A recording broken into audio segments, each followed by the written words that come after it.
Now we will discuss about the current at parallel resonance. ठीक है, from this expression जब हम current in parallel resonance explain करेंगे तो वहाँ से हम एक एक्सप्रेशन फाइंड आउट करेंगे लास्ट में, dynamic impedance. That is very much important, ये 2 मार्क्स के क्वेश्चंस में भी आ जाता है। ठीक है, so what is current at parallel resonance? We know that the resultant current will be equal to how much? हमने क्या फाइंड आउट करा था? एक फाइंड आउट करा था current along X axis, that is I X, and the current along Y axis. तो resultant current हमारा कितना आया था?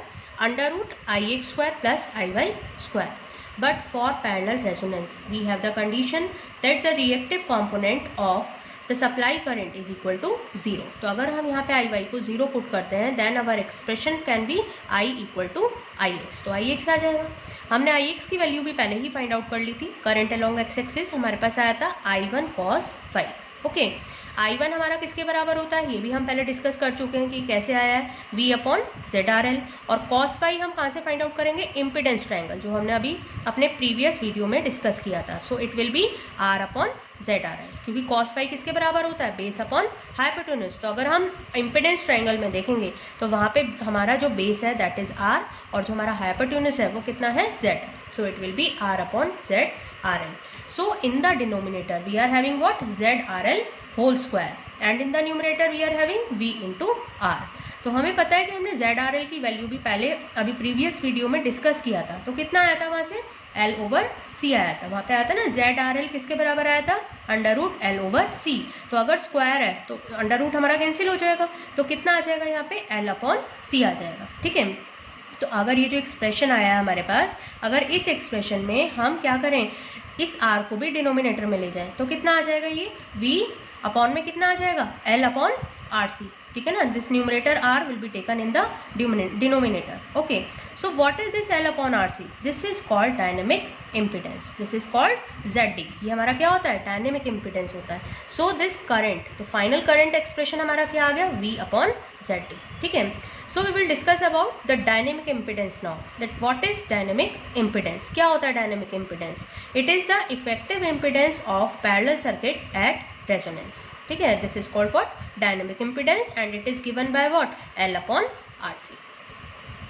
ठीक है, now we will discuss about the quality factor at parallel resonance, और हम इसको क्या बोलते हैं? करंट मैग्निफिकेशन भी बोलते हैं। ठीक है, तो क्या होता है हमारा क्वालिटी फैक्टर? हमने सीरीज में भी डिस्कस किया था, पैरेलल में भी डिस्कस कर रहे हैं। So it is what? It is the ratio of the circulating current to the supply current. Okay, supply current, और we can say the circuit current.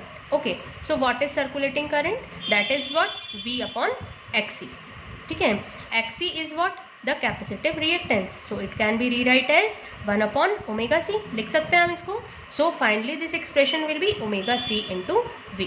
ठीक है, and what is I? That is the circuit current. अभी हमने find out करा है current at resonance, parallel resonance में कितना आया था हमारे पास? V/ZD, और ZD का एक्सप्रेशन भी अभी हमने फाइंड आउट किया था, कितना आया था? L/RC। तो it can be rewrite as RCV/L। तो दोनों एक्सप्रेशन को, IC को और I को, हम किस में पुट करेंगे? In this expression we will get our final answer. ठीक है, तो कितना आ जाएगा ये? ωL/R। ठीक है, ओमेगा को क्या लिख सकते हैं? 2πFL/R। ठीक है, but at resonance F can be replaced by FR। किससे रिप्लेस कर सकते हैं हम इसको? रेजोनेंट फ्रीक्वेंसी से। तो हम लिख सकते हैं यहाँ पे, but FR for the ideal parallel resonance it can be written as 1/2π√LC। तो हमने क्या करा? FR के प्लेस पे ये पुट करा एक्सप्रेशन 1/2π√LC। तो ये 2π and this 2π it will be cancel out, then finally we are having what? 1/R √L/C। So this is the quality factor at parallel resonance.